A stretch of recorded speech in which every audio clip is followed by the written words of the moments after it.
दीनता भाव चैनल में आप सभी का स्वागत है। मनुष्य जन्म उस परमात्मा ने हमें इसलिए दिया था कि मालिक का सुमिरन भजन बंदगी करके इस 84 के चक्कर से निकलकर अपने देश जहाँ से आदि में आत्मा आई थी, वहाँ पहुँचने के लिए हमें ये शरीर मिला हुआ था ताकि हमारा मनुष्य जन्म सार्थक बन जाता। पर मन ने संसार के सभी ऐसे नशीली पदार्थों में फंसा करके रखा है जो कि हमारा इस संसार से निकलना नामुमकिन हो चुका है। जैसा कि संसार में किसी को धन दौलत अधिक से अधिक कमाकर एक पूंजी बना के इकट्ठा कर लेने का शौक है, धन दौलत कमाने का शौक है, जो कि दिन भर तो कमाता, अपना कारोबार बिजनेस करता ही करता है, मगर अगर काम आ जाए तो रात को भी अपना पैसा कमाने में कसर नहीं छोड़ता, क्योंकि हमें धन दौलत कमाने का एक नशा है।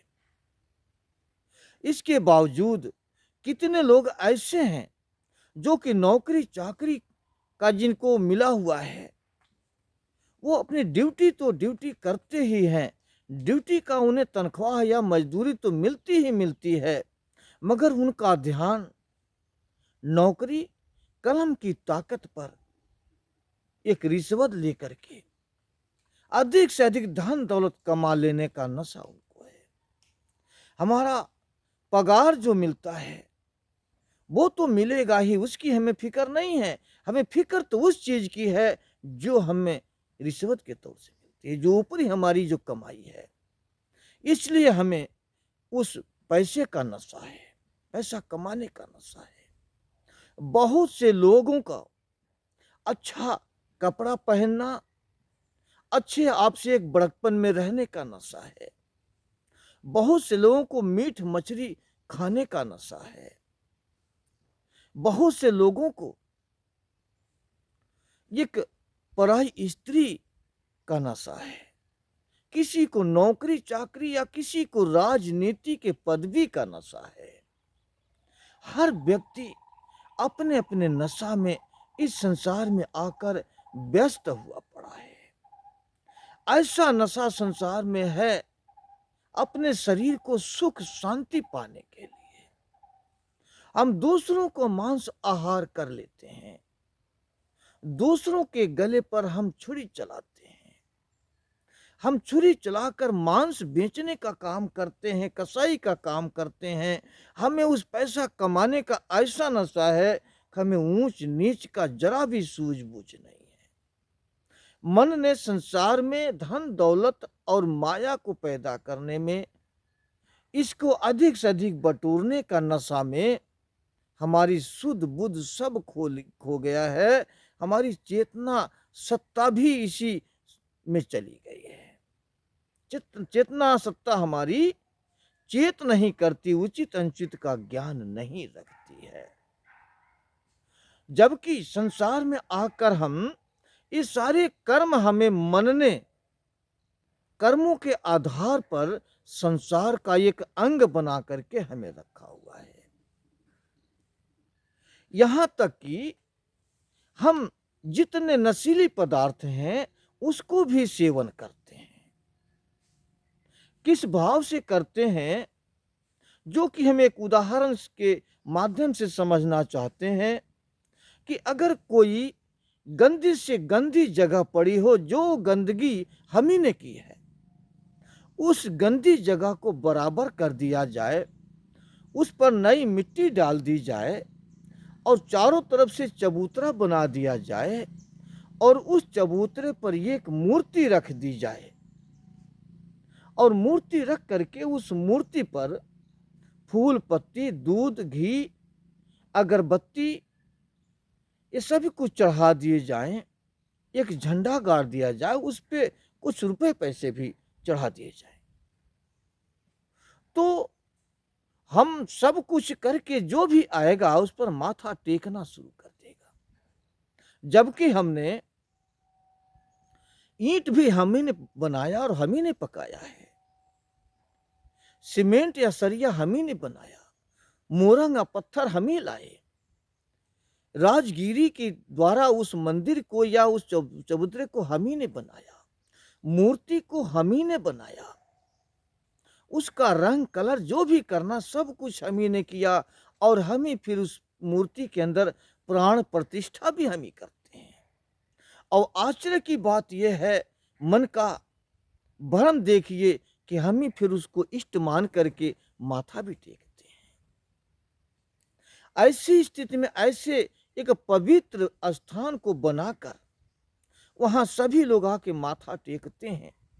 अगर उस मंदिर पर, उस मूर्ति के पास वहां पर कोई अगर मांस का टुकड़ा लाके रख दे और ये पता चल जाए कि फला व्यक्ति ने ये मांस का टुकड़ा यहां रखा है, तो लोग अगर एक एक हाथ उसे मारें तो उसका काम तमाम हो जाएगा।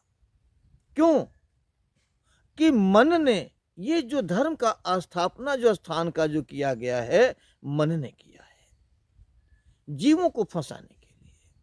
अब हमारे अंदर ये बात उठ जाती है कि जो एक धर्म स्थान बनाया गया, यहां पवित्र वस्तु रखनी थी, तो मांस का टुकड़ा किसने रखा, क्यों रखा? वो एक जो है मंदिर या वो मूर्ति हमारे एक धर्म का एक प्रतीक बन जाता है। धर्म का विरोध करने वाला किसी ने मांस का टुकड़ा रख दिया तो हम मर मिटने को तैयार हो जाते हैं। मगर क्योंकि ये ऐसा हम क्यों करते हैं? किस लिए? कि वो हमने बनाया है। हमें अपने बनाए हुए चीज की संभाल और सुरक्षित करना हमारे एक धर्म हम अपना समझते हैं। मगर जो उस कुल मालिक ने सारे संसार की रचना की और सारे संसार रचना करके 84 लाख योनियां बनाई, जिस सारी योनियों में उत्तम से उत्तम सर्वश्रेष्ठ योनि अगर मनुष्य का बनाया, जो कि ये मनुष्य शरीर बना करके परमात्मा इस घट के अंदर बैठा हुआ है, जो कि शरीर को संतों ने हरि मंदिर कहा। मगर हम क्या करते हैं? किसी पूजने के बजाय, इसको पवित्र रखने के बजाय हम बीड़ी इसी के अंदर पीते, तंबाकू इसी के अंदर पीते हैं, सिगरेट इसके अंदर पीते, पान पुड़िया इसी में खाते, दारू, शराब, मीठ, मछली, धतूर या अफीम या चरस या सुल्फा, हीरोइन, कोकीन, पता नहीं कितने कितने नशीले पदार्थ जो कि हम सब कुछ सेवन करते हैं इसी के अंदर। तो इसे पवित्र रखने के बजाय इसे तो हमने शमशान घाट बना दिया। जो कुछ गंदी सारी चीजें इसी में हम डालते हैं। क्या अब अगर हम भी कहीं बैठना चाहते हैं तो हम साफ सुथरी जगह करके बैठते हैं। मगर जहां हम परमात्मा को पाना चाहते हैं, जिस दर पर मालिक को बैठाना चाहते हैं, तो क्या इतना हम गंदी से गंदी वस्तु रखकर परमात्मा को बैठा लेंगे? क्या हमसे परमात्मा खुश हो सकता है? मगर हमारा काम क्या है? मन हमें किस तरह के भरमाया है कि सारे वस्तुएं खाते पीते भी जाओ और परमात्मा को भी प्राप्त कर लो, परमात्मा से भी मिल लो।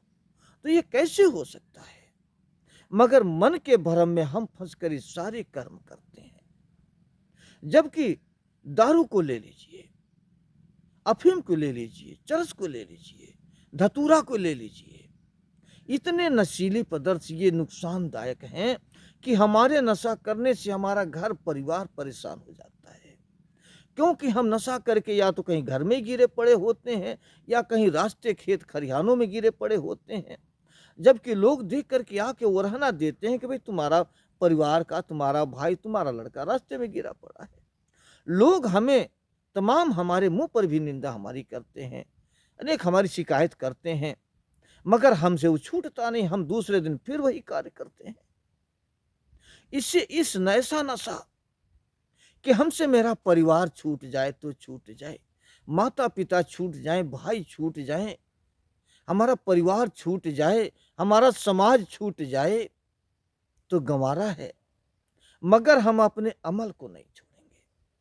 चाहे भले ही हमारी प्रॉपर्टी बिक जाए, यहां तक कि जो भीख मांगने वाले लोग हैं, जो एक एक रुपए जो भीख मांगते हैं, वो भी भीख मांग कर ला करके नशा करते हैं। ये क्या है? मन का एक बड़ी बारीकी से बुना हुआ जाल है, जो कि उस जाल में आज इतने हम जटिल फंस चुके हैं, जो कि हमारा इस संसार से निकलना असंभव हो गया है। इस तरह से फंसना, हमें तो ये शरीर मिला हुआ था कि मालिक का सुमिरन भजन बंदगी करके अपने देश वापस चले जाएंगे, मगर हम नशा के चलते संसार में इतने व्यस्त हो गए, ऐसे फंस चुके हैं कि हम 84 के चक्कर से कभी भी निकल ही नहीं पा रहे हैं। अनेकों मन ने ऐसा बारीकी से जाल बुना हुआ है कि संसार का जीव अपने आप को निकल नहीं पा रहा है। ऐसी स्थिति में हमें कैसे निकलना चाहिए? वो तो हमको चाहिए ही चाहिए था कि हम यहाँ से निकलें, मगर मन के चलते हम यहाँ से नहीं निकल पा रहे हैं। और भी ऐसे मन ने जाल अभी और भी बुने हुए हैं, जो कि हम उसी जालों में फंस करके संसार का हिस्सा बने हैं। हम जिस फंस जाने के लिए जो हम फंसे हैं, उसका खुलासा हम अगली वीडियो में करेंगे। जब तक के लिए मुझे इजाज़त दीजिए। धन्यवाद।